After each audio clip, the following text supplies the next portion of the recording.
Whether you knew it or not, Freya's full revamp drops November 5, 2025.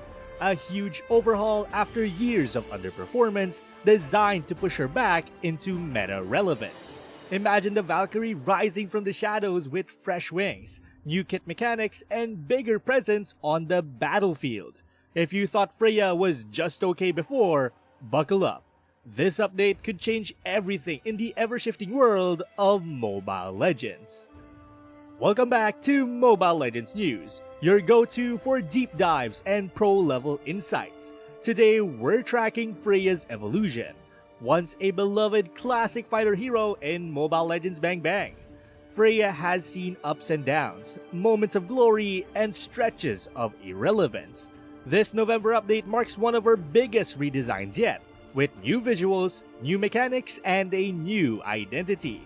It matters not only for casual fun, but also for the competitive scene where every hero tweak shifts the meta. So let's dive into the problem Freya faced, because for a long time, Freya held her ground.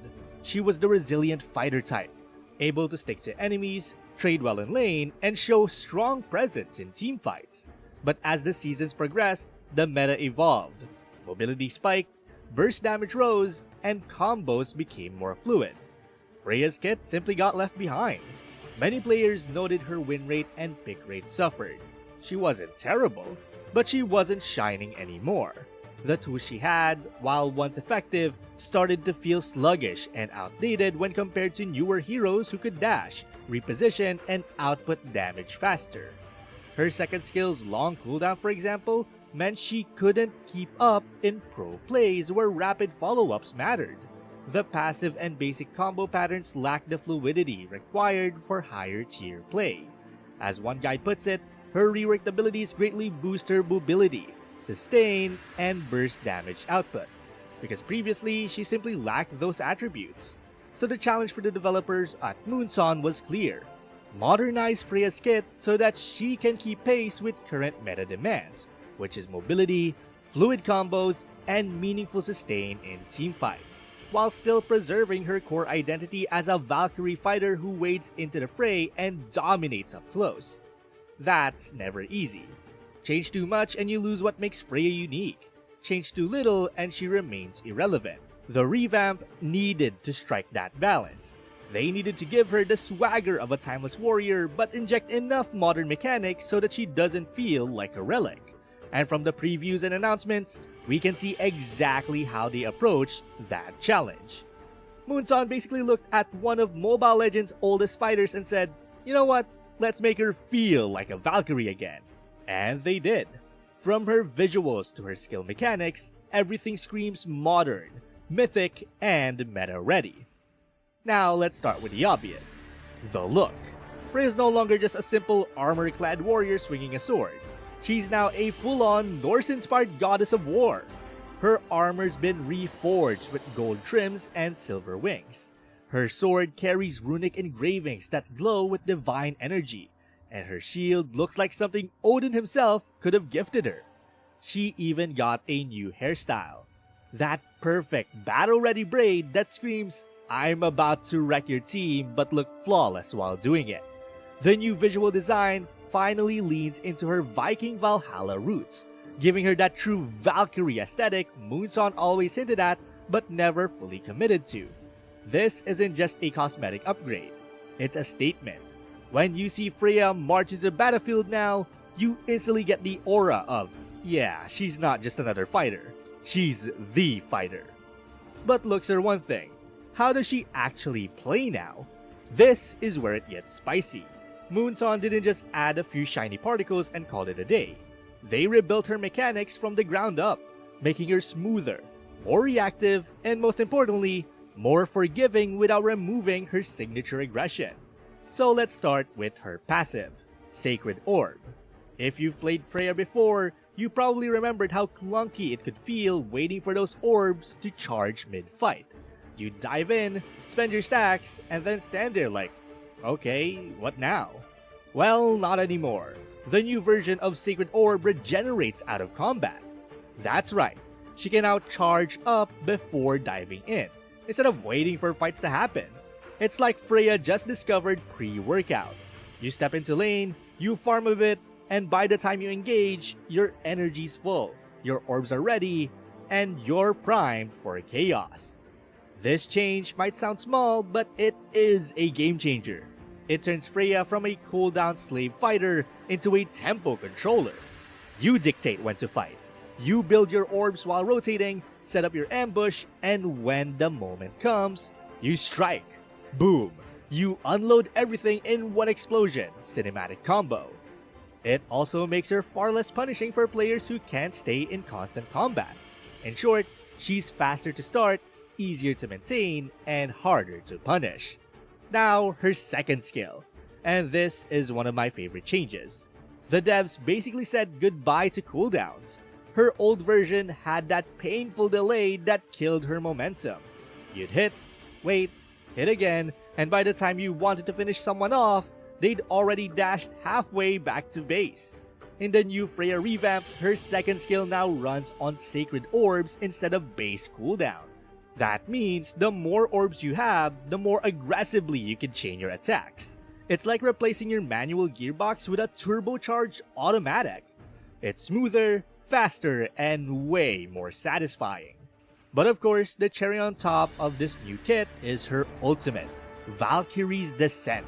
And trust me, this one's going to make Freya mains lose their minds. Her ultimate has been reworked to increase in range. And here's the kicker. After you activate it, your next basic attack now deals area damage. An AoE slam that sends shockwaves across the fight.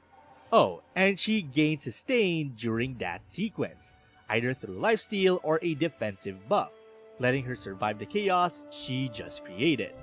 In practical terms, this means Freya's ult is no longer just a jump in and pray button. It's a proper initiation tool. She can engage from farther away, crash into clustered enemies, and unleash an empowered strike that punishes group targets. Then, the sustain effect keeps her alive long enough to actually finish the job.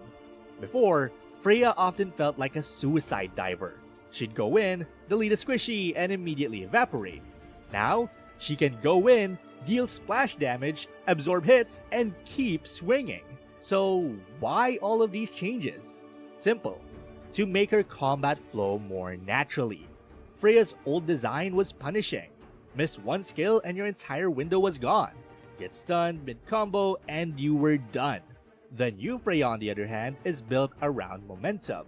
She's more fluid in motion, more forgiving in recovery, and her power curve now scales with aggression. You can miss one swing and still have tools to adapt. You can engage from a distance, combo multiple hits, and reposition without feeling like you're fighting your own cooldowns. It's also worth noting that this redesign aligns with how the modern Mobile Legends meta plays.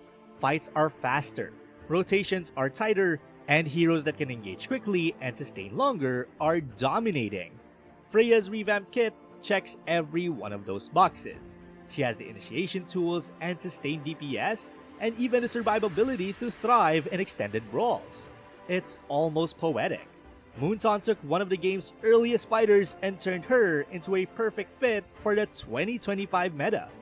For casual players, this means you finally get to enjoy Freya without sweating over mechanical precision. You can build orbs while roaming, jump into fights when you're ready, and still feel impactful. For competitive players, this opens up massive potential. Her new ultimate makes her a terrifying threat in teamfights. Her second skill lets her stick to targets like glue, and her sustain gives her staying power even in drawn-out engagements. To put it bluntly, Freya's gone from being that I guess I'll pick her fighter to a genuine powerhouse who can rival the top bruisers in the game. Her redesign feels like a modern-day legend being reborn. Still recognizable, still Freya, but sleeker, stronger, and far more fun. So when November 5 hits, and this revamp goes live, expect to see a lot of wings flying across the land of dawn. Because this isn't just a comeback. This is Freya's redemption arc. The Valkyrie has returned, and this time, she's ready to rule. Freya's November 5, 2025 revamp isn't just a tune-up. It's a full-blown evolution, with a breathtaking visual redesign, overhauled core mechanics, and a completely refreshed combat flow, this marks one of Moonson's boldest moves to modernize a legacy hero. The Valkyrie has finally been reborn for the 2025 meta. She's stronger, faster, and far more impactful. Players who master her new rhythm early are poised to ride her resurgence straight into victory. So, are you ready to test the new Freya when her revamp drops this November 5th? Tell us in the comments. What excites you the most?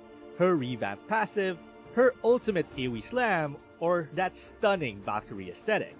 And don't forget to hit subscribe for our upcoming build guides, combo breakdowns, and post-revamp tips. Till next time!